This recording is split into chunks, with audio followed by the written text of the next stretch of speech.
Can you paint a picture for your version of American environmentalism into the future? I think it's a return to the roots of American environmentalism, a love of the land, a love of nature, a love of wild spaces, and a desire to protect those places because we know how much we rely on them for our day to day lives, not just because of the beauty of it, which of course is a great part of it, but also because we rely on it for our day to day lives and a reigniting of kind of the Teddy Roosevelt spirit of the great American outdoors, and that means something different for someone in the Midwest as it does for someone in the West. It doesn't need to be this huge national park that's beautiful. It's the prairies, it's the farmlands, it's the lakes, it's the forests, it's the trees, it's the oceans, it's everything. That's what American environmentalism is going to be about, and I believe that at its core will bring us to the best decisions because we will be protecting the thing that we rely on most, nature, and we will be protecting something that makes us all super super happy and makes us all feel grounded to something that is much bigger than each one of us individuals. Fantastic. Your book is called The Conservative Environmentalist. It's coming out in April. That's probably before this episode will air. And I just wanted to mention one thing from the book because you end the book by talking about a chance meeting with John Lewis, the late congressman.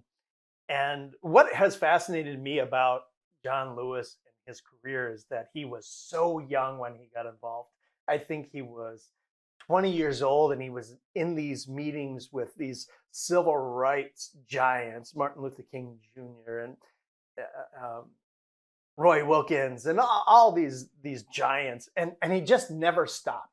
He just never stopped fighting until he was 80 years old. And so you met him and I was thinking he was engaged in the fight of his generation.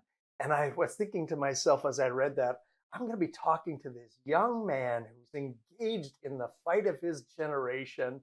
And you're so young. And I would just, my advice to you or my hope for you is just keep going, keep fighting because it's so important what you're doing. And so thank you. Well, thank you. I mean, it's always amazing to hear that because I think for most young people who have been active in this, it can feel pretty daunting. Not obviously, I was just talking about how this is all solvable, but daunting in terms of how much work there is to do and how young we are and how much energy we need to put in. And being reminded that it's worth it is always really helpful. And that was a very inspiring interaction between John Lewis and I, and you look back at history and most of the people who have been able to make the biggest difference, especially in the last 100 years, were able to start at a really young age, and that's continuing to be the case.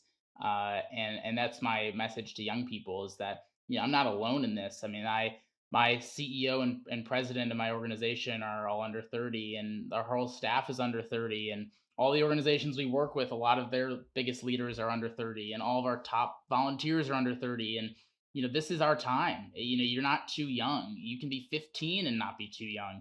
There's no really age barrier on this. And I think that young people have such an important role to play. And so people like you recognizing that and showcasing that and raising our voices up is always appreciated too. So thank you. Benji, I've loved this conversation. Thank you for your time and thank you for being a genius. I'll be back anytime. Thank you so much.